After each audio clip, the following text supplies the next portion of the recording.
Второй день соревнований по женскому волейболу оказался не менее насыщен на спортивные эмоции, чем первый. Свои игры провели сборная Дальневосточного федерального округа и Казахстана, Таиланда и Монголии, а также сборная Республики Саха-Якутия и Уральского федерального округа. Зрители начали заполнять зал задолго до начала игр, они требовали зрелищ. И надо отметить, спортсмены их не подвели. Однако все по порядку. К сожалению, первый день соревнований не принес для сборной Якутии и ее болельщиков добрых вестей. В непростой борьбе с командой Таиланда якутяне потерпели поражение. Вдвойне обидное от того, что это было лишь начало спортивных игр. Есть на это и объективные причины. Такие, например, как команда только сформирована в связи с усилением. Игроки, влившиеся вновь, хоть они и опытные, но команда без игрового опыта. Было на сборах сыграно несколько товарищеских встреч, которые чисто психологически не давили. Ну а здесь дома обратная реакция, наверное, пошла. Родные стены не помогли, а помешали. Дело в том, что даже наша команда родная, еще ни разу не выступала дома ни на каких соревнованиях.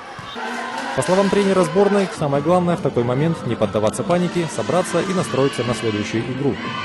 Постарались сделать так, чтобы этот груз не висел на плечах, потому что и так девчонкам тяжело.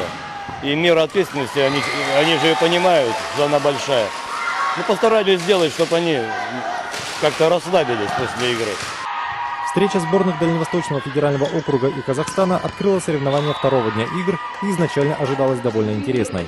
Первая партия для сборной Казахстана оказалась, пожалуй, самой неудачной в этой встрече. Спортсменки попросту не успевали за действиями команды Дальнего Востока. Порой казалось, их главной задачей было принять подачу, а забить мяч – это уж как получится.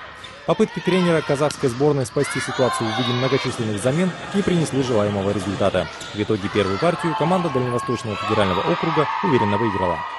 Просто, видимо, девчонки не ожидали.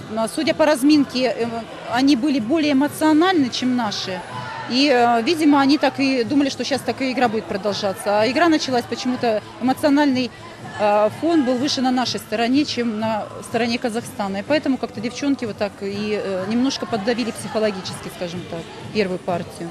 А далее началась именно та игра, которую хотели увидеть болельщики. Решив во что бы то ни стало исправить ситуацию, казахстанцы показали упорнейшую борьбу. Разрыв между командами на протяжении второй партии не превышал 3 очков, и технические перерывы активно брали тренеры обоих команд. Но как бы то ни было, вторую партию сборные закончили со счетом 25-23 в пользу российской команды. Третья партия практически ничем не отличалась от второй. Дальневосточная сборная обыграла своих соперниц со счетом 25-21. Таким образом, общий счет 3-0 в пользу Дальневосточного федерального округа. Я говорю детям, девчонкам, до игр и во время игр, я всегда говорю, что от игры нужно получать удовольствие. Если вы будете получать удовольствие от того, что вы делаете, успех не заставит себя ждать. Во второй игре дня встречались сборные Таиланда и Монголии. Мало кто питал иллюзий в отношении команды Монголии. Звучали мнения, что игра будет скучной и они без труда одержат уверенную победу. Но с самого начала встречи монгольская сборная преподнесла приятный для болельщиков и неприятный для соперников сюрприз. Их яростное сопротивление заставило противника забыть о какой-либо расслабленности. Но игра одной из сильнейших команд нынешних игр, конечно, сильно отличалась. Главный козырь таиландских волейболисток – мощнейшие удары, которые с легкостью пробивали блоки монгольских спортсменок. Да и двигались они более координированно.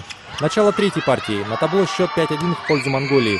Первую половину сета команда ведет в счете. Многие болельщики замерли. Может быть, вот он переломный момент встречи. Но, увы. Итог матча 3-0. Сборная Таиланда – абсолютный победитель встречи. Самой ожидаемой игрой этого дня была встреча сборной Республики Саха-Якутия и Уральского федерального округа. Забегая вперед, скажем, что болельщиков команды Якутии эта игра сильно огорчила. С первых минут уральцы повели в счете. В середине первой партии на табло горели цифры 14-3 не в пользу якутян. Несмотря на замены игроков и тайм-ауты, тренеру сборной не удается исправить ситуацию и разрыв продолжает увеличиваться. В этой встрече сборная Уральского федерального округа показала прекрасную слаженную игру, выиграв у якутян с общим счетом 3-0.